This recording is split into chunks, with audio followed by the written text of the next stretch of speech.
Hai mayam, mayam puna buka sani ngon channel da muka sana taram na oksari. Mayam, ai ngasi su video ma pura gala to ngasi ki video sidi kari karamba video iduna habda mayam na agi thumbnail pura so jam ki khanga mania ba.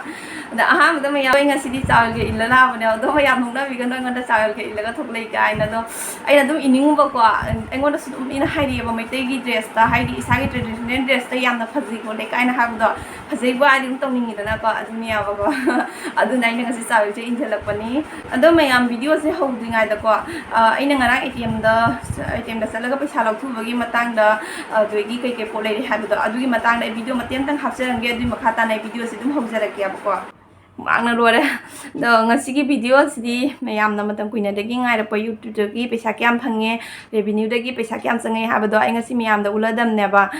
do mayam ai hoji che ATM da chat kai nan tawri ni do dum khaji khrak dum ulake ATM pham da dum kamai to mo do khaji khara dum ulake doigi dum aina YouTube tagi phanga pa paisa duna han bagi oina kari polai habado adu sudum uchare ke abko ado pochai budi leninga lete dum jaha leirak podo adu gi dum uchara ke ado mayam aise ko asigi video se mamang dagi semaga mayam da khangan babudi yabne bako adu da ina dum video se asigi oina video se semning da bako dum habadi mayam da khangan ning da bagi maram budi na taba adu dum aina semning ba phawru da bako adu na ina video se semjarak tabani dum mayam saubi gano YouTube dagi ahan dagi paisa se kyam la ino haidi dum khangning bodo yam thina khangning ba phawgu boduna dum YouTube ta hangdo jing ya bane ko fast payment je kya la ino ko lino ai $100 suda pagi matam du kana ngonda yam na khangning ba phaw khi ba ko adu ida dum ai ji khanjalu boda ko dum ai gi subscriber marak ta dum $100 suga da ba su ba sum yam yawra mane ba ko adu gi do moi myam chu dum khangning boda phawram gani na ko dum pisa kyam la ino ko lino na ha bodo adu nai na ngasi video semjarak pani da myam ai khung ang na lore karen chu lakte ba angna lore to mayam ai gi video se lo phawba jing view duga video da so phom jaw do mayam na comment box adum takpi ramo aduga mayam na like comment over ka bi gano anawa mina ubbe le so subscribe to san bi ramo comment na ma loina na video se haurasi ado ai huji se ATM da chatuina paisa la thopa ado dum mafam duga dum kamai to ba adu sudum mate ma ucharake ATM da di allow lite bani awa video number gi ado ya dum khaji khara dum jabra ina dum jabo ra dum khaji khara dum hapjarake devi jola me abako devi je baga da tra manga e doi baga ani maglau khani abal ba kunda ye tim khum jau re aba adu ma pan da ko dress se to ni am le ba hussein ko ngi tabra hussein ko ye tabra da dress se to ni am le ba na yaar ye paisa lok khoe paisa thok le ai card sing ko ni दिया zone बचेगी दिया खरा लौ हिगे सिदा लेरे दिया से दिवाली सु जौसले ना को अदुना दिया खरा लौ हिगे जेंग आइगे मोबाइल से ना पुराना मोबाइल दुनिया बको वीडियो से फजरो जे हंदे दिया सिदा लेरे अजय नुपागी मामो को मा कलर तई खिबगी को मथम दो खरा फजद्रे अब दुगा ब्लैक ओइना तई गेना से म लेरे रेड कलर का लेना है चानुपी की है बेला मगलोगे हाँ 18 18 अस्सी हमारे टाइम पानता है तो ब्लू मसलो है बाकी हाउस ड्रेस ब्लू नहीं ना ये थोड़ा बदल के देना नहीं है अस्सी दाग मत दार है बको ब्लू ले रम रे लो रे सिंग तंग लो रे हाँ और नहीं दो मैं यहाँ मैं हुजी जुम जाऊ रे बा सोलांगना कहीं मपान नुसा खुसा निथम धानी कहीं हौजीसे अक्टोबर था लोरक्तोरेना को निथम धानी कहीं कहीं तौदबनेब इंब लेटबने नुसा खुसा निथम दागी फी हूँ फो पुथोक्री अद मैम अना पोचे खरा लेरपदो अदुगीद मैम हूँ शेयर तौरके अहानबद लेबसे यूट्यूब पैसादगी अहानबद लेबसे असीनेब असीगी पोचे हाई तारेको असीगीसे नुपागी मसम तैबगी गार्नियर को मा मसमदो माना कलर तैसलुबदगी हौजीती दुम मसम मरु को कोएको अहल लेगिदबगी मरु को दुई मा मसमदो मोम ताद्रेबको दुगैना दुम असीगी गार्नियर से म लेरैबको अदुगगी लंबीद देवी जोलमे अदुगैना बगा अनि म लौबिरे तुम लौबिरे हाबदी मीदो माकी बगादो लोइसनजे होरेना को लुपा कुंदा सी बगा अनि से लौरे सिगा लेरे दिया असीगी दिया सिदी अइना दुम जुमदने थानाबगी ओइना लेरै बाई कैनोगिदो कोनगिदो जेंगैया बने ꯀꯣꯟ ꯌꯦꯡꯒ ꯍꯥꯏꯗ꯭ꯔꯅꯦ ꯄꯤꯇꯜ ꯂꯩꯕ꯭ꯔꯥ ꯄꯤꯇꯣꯜ ꯂꯩꯕ꯭ꯔꯥ ꯀꯣ ꯑꯗꯨꯒꯤꯗꯣ ꯌꯦꯡꯉꯩꯌꯦꯕ ꯑꯗꯨꯒꯤꯗꯣ ꯂꯩꯔꯝꯗꯦ ꯑꯁꯤꯒꯨꯝꯕꯒꯤ ꯃꯑꯣꯡꯗꯅꯦ ꯁꯤꯝꯄꯜꯗ ꯂꯩꯔꯝꯗꯦꯕ ꯑꯗꯣ ꯑꯩꯅ ꯑꯁꯤꯒꯤꯁꯦ ꯑꯃ ꯂꯧꯔꯛꯑꯦ ꯌꯨꯝꯗ ꯑꯗꯨꯝ ꯊꯥꯅꯕꯒꯤꯅꯦ ꯈꯔ ꯑꯆꯧꯕꯅꯦ ꯆꯥꯎꯕꯅꯦ ꯑꯗꯒꯤ ꯑꯁꯤꯒꯨꯝꯕ ꯗꯤꯌꯥ ꯃꯆꯥ ꯃꯆꯥꯁꯦ ꯏꯆꯥꯅꯨꯄꯥꯒ ꯏꯆꯥꯅꯨꯄꯤꯒꯒꯤ ꯑꯊꯨꯝꯕ ꯑꯃꯃꯝ ꯂꯧꯕꯤꯔꯛꯑꯦ ꯆꯣꯀ꯭ꯂꯦꯠ ꯑꯅꯤꯈꯛ ꯂꯧꯔꯛꯑꯦꯕꯀꯣ ꯅꯣꯕꯥꯞ ꯂꯧꯔꯛꯑꯦ ꯑꯗꯒꯤ ꯀꯦꯔꯣꯠ ꯈꯔ ꯇꯣꯃꯦꯇꯣ ꯕꯟꯙꯥ ꯀꯣꯕꯤ ꯈꯔ ꯂꯩꯔꯛꯑꯦ ꯑꯗꯩ ꯃꯦꯒꯤ ꯁꯤꯗ ꯗꯥꯜꯃꯨꯠ ꯂꯩꯔꯦ ꯗꯥꯜꯃꯨꯠ ꯂꯩꯔꯦ ꯑꯗꯒꯤ ꯑꯃꯨꯜ ꯇꯖꯥꯒꯤ ꯁꯤꯒꯤꯁꯦ ꯑꯃꯨꯜ ꯒꯣꯜꯁꯦ ꯑꯁꯤ ꯂꯩꯔꯦꯀꯣ ꯑꯗꯒꯤ ꯑꯁꯤ ꯗꯤꯋꯥꯂꯤ ꯃꯇꯝꯗ ꯑꯗꯨꯝ ꯗꯤꯌꯥ ꯊꯥꯅꯕꯒꯤꯅꯦ ꯗꯤꯋꯥꯂꯤ ꯌꯥꯝꯁꯜꯂꯛꯇ꯭ꯔꯦꯅ ꯑꯗꯨꯗ ꯗꯤꯌꯥ ꯊꯥꯅꯕꯒꯤ ꯑꯁꯤꯒꯤ ꯔꯤꯐꯥꯏꯟ ꯊꯥꯎꯁꯦ ꯑꯃ ꯂꯧꯔꯛꯑꯦꯕ ꯑꯗꯣ ꯑꯇꯩꯗꯤ ꯑꯗꯨꯝ ꯀꯩꯅꯣꯅꯦ ꯃꯤꯃꯤ ꯀꯔꯤ ꯀꯔꯥꯡ ꯆꯥꯅ ꯊꯛꯅꯕ ꯄꯣꯠ ꯆꯩꯅꯦꯕꯀꯣ ꯑꯇꯩ ꯑꯍꯦꯟꯕ ꯄꯣꯠ ꯆꯩꯗꯤ ꯌꯥꯎꯗ꯭ꯔꯦ ꯑꯁꯤꯈꯛꯇꯪꯗꯅꯦꯕ The next day. ꯃꯌꯥꯝ ꯍꯧꯖꯤꯛ ꯃꯟꯗꯤꯔꯗ ꯆꯠꯂꯅꯤ ꯍꯅꯨꯃꯥꯟ ꯃꯟꯗꯤꯔꯗ ꯆꯠꯂꯅꯤ ꯂꯥꯏ ꯈꯨꯔꯝꯕꯒꯤ ꯑꯗꯨꯒꯤ ꯃꯇꯨꯡꯗ ꯑꯩ ꯑꯗꯨꯝ ꯚꯤꯗꯤꯑꯣꯗꯣ ꯍꯥꯞꯆꯔꯛꯀꯦ ꯑꯩꯒꯤ ꯌꯨꯇ꯭ꯌꯨꯕꯇꯒꯤ ꯄꯩꯁꯥ ꯃꯗꯨꯒꯤ ꯚꯤꯗꯤꯑꯣꯗꯣ ꯑꯩ ꯁꯣꯏꯗꯅꯀꯤ ꯍꯥꯞꯆꯔꯛꯀꯦ ꯑꯗꯣ ꯑꯍꯥꯟꯕꯒꯤꯗꯤ ꯑꯗꯨꯝ ꯉꯁꯤꯗꯣ ꯂꯩꯕꯥꯛꯄꯣꯛꯄ ꯅꯨꯃꯤꯠꯅꯤ ꯑꯩꯈꯣꯏꯗꯤ ꯂꯩꯕꯥꯛꯄꯣꯛꯄ ꯅꯨꯃꯤꯠꯁꯦ ꯍꯅꯨꯃꯥꯟ ꯃꯟꯗꯤꯔꯗ ꯑꯗꯨꯝ ꯆꯠꯂꯒ ꯂꯥꯏ ꯈꯨꯔꯝꯃꯦꯕꯀꯣ ꯑꯩꯅ ꯅꯠꯇ꯭ꯔꯁꯨ ꯑꯩꯒꯤ ꯅꯨꯄꯥ ꯆꯠꯂꯒ ꯑꯗꯨꯝ ꯈꯨꯔꯝꯃꯦꯕ ꯉꯁꯤꯗꯤ ꯃꯥꯒꯤ ꯗ꯭ꯌꯨꯇꯤ ꯆꯠꯈ꯭ꯔꯕꯅꯤꯅ ꯑꯩ ꯑꯣꯏꯅ ꯆꯠꯂꯅꯤꯕ ꯁꯨꯃꯥꯏꯅ ꯑꯗꯨꯝ ꯁꯦꯠꯂꯦ ꯑꯗꯣ ꯑꯩꯒꯤ ꯐꯨꯔꯤꯠꯁꯦ ꯑꯩꯒꯤ ꯅꯨꯄꯥꯅ ꯂꯩꯕꯤꯔꯛꯄ ꯑꯉꯧꯕ ꯐꯨꯔꯤꯠꯇꯨꯅꯦꯕ ꯌꯥꯝ ꯐꯖꯕꯅꯦꯕ ꯑꯗꯣ ꯃꯌꯥꯝ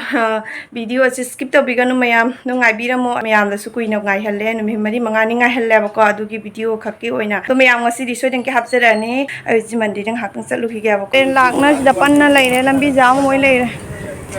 ꯁꯣꯝꯗꯁꯨ ꯃꯤ ꯀꯌꯥꯝ ꯊꯤ ꯑꯣꯏꯕꯅꯣ ꯌꯦꯡꯉꯣ ꯑꯩ ꯂꯩ ꯌꯣꯜꯂꯝꯃꯦꯕꯀꯣ ꯂꯩ ꯂꯩꯔꯛꯏꯕ ꯑꯗꯣ ꯚꯤꯗꯤꯑꯣ ꯅꯝꯕꯒꯤꯁꯨ ꯀꯥꯟꯅꯕ ꯂꯩꯌꯦꯕꯀꯣ खरा किधुम तब लंबी ओरदीने वीडियो हेक्ट नमझलावा मीनने कैसुम कनो तब ngमदबनेबा अदुनसु अइना वीडियो जे पुथोकपनियाबा अदो वीडियो जे नंबर तारदि मोजु खंगेनाको अदुना लेबाक जे गदा गदा गदा लावे अइना लेपिसे गदा गदा गदा लावे नोमीबा ट्रेन चटपगी आई उजी मंदिर मफम जौरे सिदा दिया का धूपका लेरे तो हनुमान मंदिर ददी कैंडल दो थाना दिएबको अदुनने सिदा पुजारी नगे हेरुक तो कटपी घरे न मयाम न दुम हनुमान मंदिर लाप तारगसु लाई खुरम चपीब तारगसु असिगी हनुमान चालीसा से दुम पाबिवोबा सि पाबसे फई हैना हाइबनेबको अदुगा होजिंग नमोगगा मु लाई खुरम लोरे अदुगा पुजारी दो गाइरिबको माक तो लेरमदेबने अदुदैना दु वीडियो मचा म नमजरपने सिदा हनुमान बाबा लेरे लेफ्ट साइड त लेबसिना राम सीता लक्ष्मण नेबको अदुगे असिगी राइट साइड त नमु खंगदे नुंगना साबनेबदो अइना ताजबददि ममानी हैना हायबको फी मचा म दुम हाइदि वीडियो मचा म दुम लौजे मयाम गोला चादरे गोला से स्माइना का ए मिसिंदा अहां दौजरी नहांगैदि गोला जे कुन कुन पीबने अब ngasiदी मता चागने तरा तरा पिनानी खलैरे असिदा लागी पोरसा लैरे असि सिंदूरने अब सिंदूर जे पैकेट अनि कटलिबा अदो मोय पैकेट नि दम लौसनबने पाइजरगा लाइदा पैकेट अमा कटलगा इंगोंदा पैकेट अमा पिवाइना हाइरा कांदने दु पिरकपने अबको अददा सिदा प्रसाद लैरे से प्रसाद लड्डूने अदो मयाम असिनी एना यूट्यूब तगी चंगबा पैसादुना लेजरबो पोट हाइबो असि खक्तंता लेरियबको पोतो लेनिंगाय लेतियबा दुम करिसु करि लेदोइनो लेनिंगाय पोट लेतियबको अदुना इदुम खक्तंग लेरा पोरेबा दैदि दुम मयाम दै हुजि ताक्सरगे यूट्यूब तगी पैसा क्याम चंगै हाइबदो हुजि मयाम दा शेयर तौजरगेबा यूट्यूब गिसु रूल खरा लेबनेबको अदुगि दुसु अखोय ngakna चपे मथौ ताय अइना सुमाइना मयाम गो लोइना ना मतम कुइना मतम सांगना लेनिंगबा तारगदि यूट्यूब की रूल दुसु अइ खरा ngakna चपे मथौ तायदनाको अदुना अइ पैसादो क्याम चंगै हाबदो अदुदि एक्जेक्टली हाइरा रोइगेबको पोरम उल्लगा दुम अदुगि ममनदुगो दुम मयाम दुम खंबिरो क्याम चंगै हाबदो अदुइदा दुम खंबिरो अदो अहामबदा दुम अइगी यूट्यूब तगी चंगैबा पैसासे कमाइना करंबा बैंक तगी कमाइ कमाइ तौइनो हाबदो अइ खितंग वहाइ खरदंग मयामदा शेयर तौरंगे मयाम अइगी बैंक से HDFC दा हांगबनेबको असिगी सोय वीडियो मयाम दा अपलोड तौजग्रबनी जेंगंबा मिसु मयाम जावंगने जेंगंदबसु यावंगनेबको जेंगदब लेरगनि सोयदना जेंगबियो HDFC बैंक ता कानाबसु मयाम लेबने जेंगबियो अगस्त की date 20 they ngone email ama lakponeba adu email loina kathai khareabako adogi matung dang ko mo de 21 da su email ama lae ai khangdare abako lang khangdare 21 da laida 22 da laida kuire na ko ai khangdare gyan ta dre abako adu ida jengo ai site to ulam gya ba do paisa di 22 da date 22 da sang banya ba di matun da email ke lak ba da ge aina kaino tawre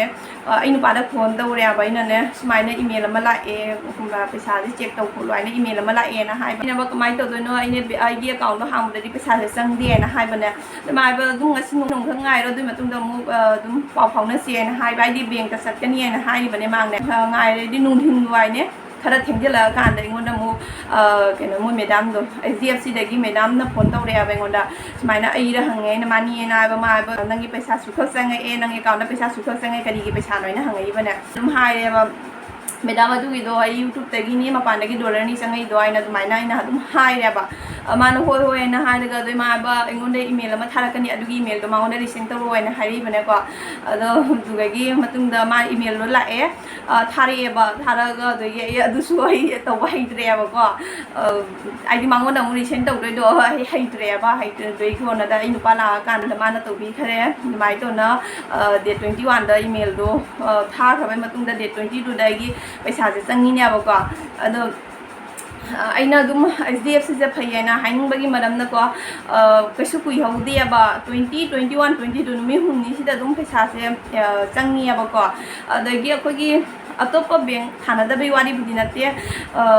SBI kari karang sidi khara tapna changi na tai ba moi kam se kam tang ama ani ka lak sudum jawri kai na dumai na tai ba ko ado dum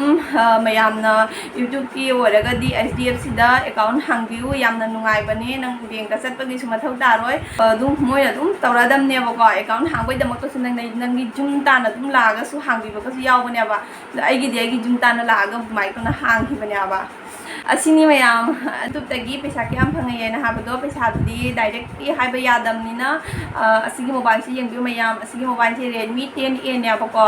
asigi mobile sigi mamal du ga dum mana na mai dum phang ya ba ko jam da su hindong na phang de yam na sulik na phang da ba adu gum ba ne ba handak tha si ai paisa phang ne ba tha de bai dollar su dri ba marak ta su September tha da su ko ya hal lai ki da ba da gi ai numi kun ni ro maya thama khai me nai video upload to ngang hidre na ko aduna su ai handak thagi dollar sudre aduna ai handak thari pisa sanga ka dawa mandre ka na te handak thari pisa sanga roye ba ko adu dum ai mayam dum haize bania ba ado adagi amasu haijaninge koi YouTuber macha ne ba ko ai su kai su hejana saujadri ba YouTuber mane ingon da su hena pikpa mayam su lei di bania ba ado noi su dum video hapa matam da mina jengi jengde mina jengre haidna wakhan pithawa to bigano dum video toina dum hapiu no magi kaidana video dum hapiu adagi khwai dagi maru buam tang asi miyam da share tong jaramge mayam puna mo su khangnari bani aba aigi video se no magi pung kya ta lai ha ba se sandagi pung tarukta aigi video upload tawri ha ba se mayam puna mo su khangnari bani aba asumaina YouTuber macha khoi gumbi YouTuber macha lai ba mayam ko no mayam da idum haidi asi waji ma share tong janing da ngasi haijarak bani aba ko noi su kari gumba video upload tawgada ba oiraga di aigi sumaina matam ma thambiu haidi ayukta ma hamninga hapa nuninda hamninga hapa adum video editing lo rana phat hapjam do adumaina tawna happy ganu adum timing ama fix thambiu ba ko adugi matam du da aigi video si lakani ba aduda aina dum aigi viewer aigi subscriber marakte gi su mi ama de aina dum khange ba baby vlog vision se maki su video hapagi timing se idum khange ba ko asigi matam da ma video lakani ba se dum khange adumaina dum mayam chu matam ama fix thambiu ba ko adoigadi akoina su atopa mina su yengbada dum khangena ko asigi pungsin je oragadi ma ki video se soiden gi lani abdo adumaina mayam da dum khanghan banadi phagadra ina khalya ba adugi suma thakta ko koi gi video upload tawra ma tuna view kadre khotre aina wakhan pitha ba bigano ba ko ai su me am view me am ka da me am jauri ne ba video ha pa go kagena view sung ka da kwan ki yong da ba ga yauri ne ba ko ai gi subscriber gi chap ta ha ra ga di ai se me am ka phum thoi me ba ada dum hoji ki oina so ai se ai gi video se dum wan ki yong da ba su yaure do gi ke 3 ke 4 ke se ga ka su hen da ba ne ba ko adu ai ka su nungai ta ba taw de ba ko dum ka ja ka ne na dum khalya ba adumaina ai sumaina mayam su dum khan bi wakhan pikta ba da bigano view kadre khotre wakhan pikta ba da bigano do no mana traga no moni se dum ki success oirakani asigi asa de thadok bigano mayam ꯑꯁꯤ ꯍꯥꯏꯔꯒ ꯑꯗꯨꯝ ꯑꯩꯒꯤ ꯚꯤꯗꯤꯑꯣꯁꯦ ꯃꯇꯥꯡꯗ ꯂꯣꯏꯁꯤꯜꯂꯒꯦ ꯑꯗꯨꯝ ꯃꯌꯥꯝꯅ ꯑꯩꯒꯤ ꯚꯤꯗꯤꯑꯣꯁꯦ ꯌꯦꯡꯕꯗ ꯅꯨꯡꯉꯥꯏꯕꯤꯔꯒꯗꯤ like ꯀꯃꯦꯟ ꯇꯧꯕꯤꯔꯝꯃꯣ ꯑꯅꯧꯕ ꯃꯤꯅ ꯎꯕ ꯂꯩꯔꯒꯁꯨ ꯁꯕꯁꯀ꯭ꯔꯥꯏꯕ ꯇꯧꯁꯟꯕꯤꯔꯝꯃꯣ ꯑꯗꯨꯒ ꯑꯗꯨꯝ ꯚꯤꯗꯤꯑꯣꯗ ꯖꯍꯥ ꯑꯁꯣꯏꯕ ꯃꯐꯝ ꯌꯥꯎꯕꯗꯣ ꯃꯌꯥꯝꯅ ꯀꯃꯦꯟ ꯕꯣꯛꯁꯇ ꯑꯗꯨꯝ ꯇꯥꯛꯄꯤꯔꯝꯃꯣ ꯑꯗꯨꯗꯒꯤ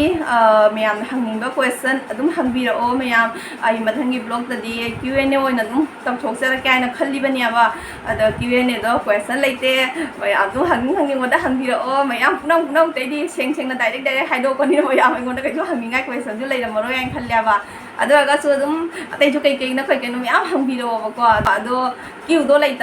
ꯂꯩꯇ꯭ꯔꯕꯅꯤꯅ ꯑꯗꯨꯗꯤ ꯀꯥꯏꯗꯩ ꯊꯣꯛꯑꯅꯤ ꯑꯗꯨꯅ ꯀ꯭ꯌꯨꯗꯣ ꯄꯤꯕꯤꯔꯛꯑꯣ ꯀ꯭ꯌꯨ ꯃꯌꯥꯝ ꯍꯪꯕꯤꯔꯛꯑꯣꯕꯀꯣ ꯑꯗꯨꯒ ꯑꯩ ꯚꯤꯗꯤꯑꯣ ꯑꯃ ꯁꯦꯝꯃꯒ ꯍꯥꯞꯆꯔꯛꯀꯦ ꯑꯗꯩꯗꯤ ꯉꯁꯤꯒꯤ ꯑꯣꯏꯅꯗꯤ ꯚꯤꯗꯤꯑꯣꯁꯦ ꯃꯇꯥꯡꯁꯤꯗ ꯂꯣꯏꯁꯤꯜꯂꯒꯦ ꯃꯊꯪꯒꯤ ꯚꯤꯗꯤꯑꯣꯗ ꯑꯃꯨꯛ ꯊꯦꯡꯅꯔꯁꯤ ꯃꯌꯥꯝ ꯕꯥꯏ ꯕꯥꯏ